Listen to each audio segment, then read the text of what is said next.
Good afternoon guys. So ari kita diri sa may Arevalo no. What you're looking at ang baybay diri sa may area lapit sa may Tatoys no nga gina paindisan sang aton yung mga paraw no. So as you can see wala pa man gid sound of preparation diri, wala pa man sang paraw ganing ang nag-practice no. Pero next week mangin masako na ina diri nga area.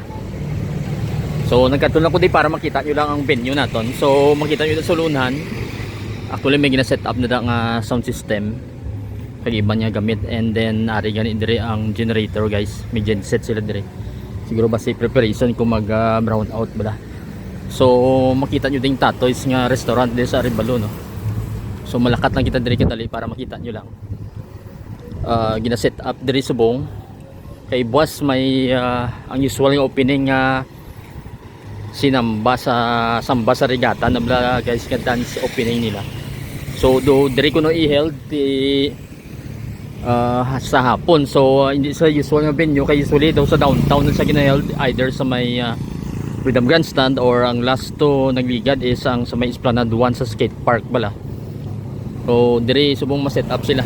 So I'm not sure kung may stage pa ini di karon, pero pwede man nga wala man gani siguro sa may dalan lang.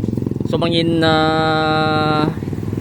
traffic free na di, meaning i-block ang dito sa may breakthrough nga side kag asta diri no. So wala sa salakyan makaagi diri kay maparada diri ang mga makontest sa saot-saot na no, sa sinamba sa regata no. So makita nyo daga set up pa lang di sila.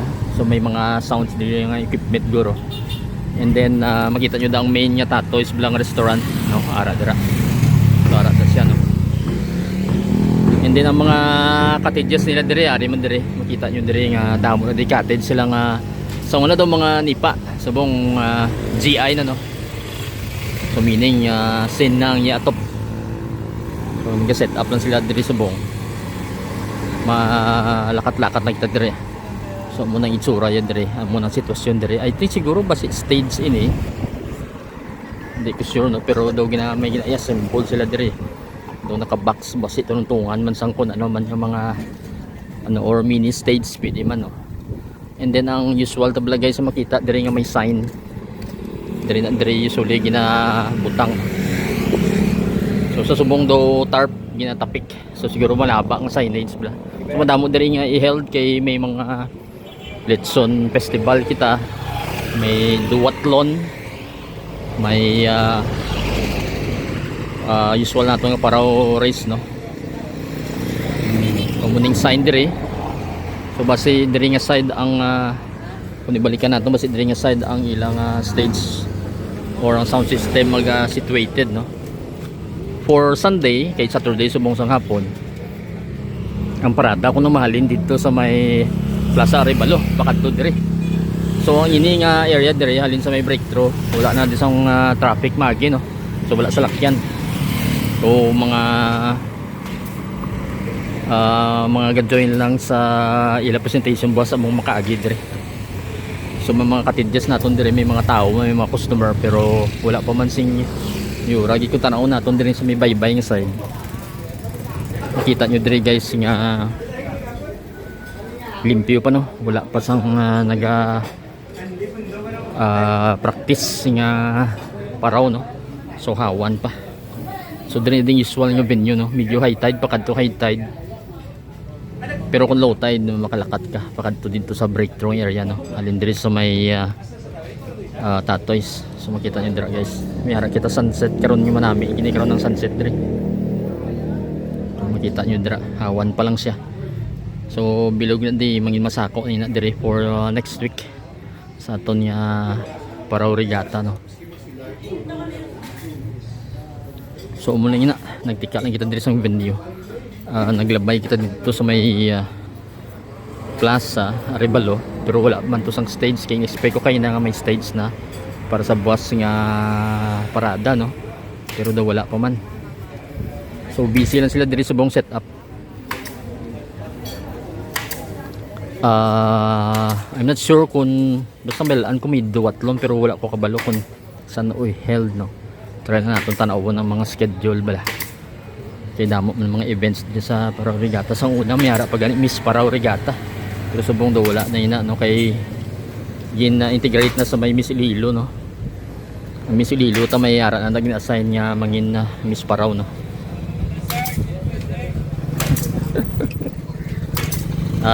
Naglabay ang bigo ta nga nakadulog ko kadali kay nag-video ta di pero isa ta ka photographer man kilala naglabay. So anyway, so already busy sila.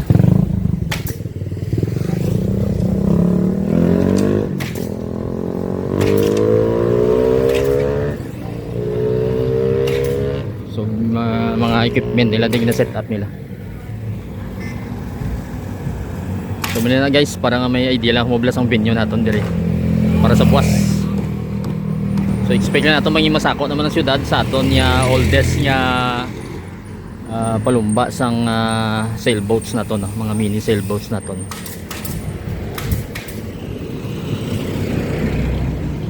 Till next videos and updates guys. Thank you for watching.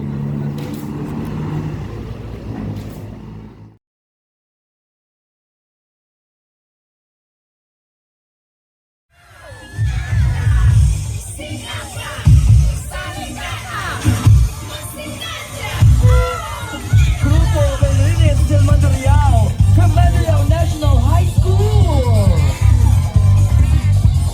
Isaulog sa pagsamba, pagkanta, magsinaot, mag-inamba sa panawaligata.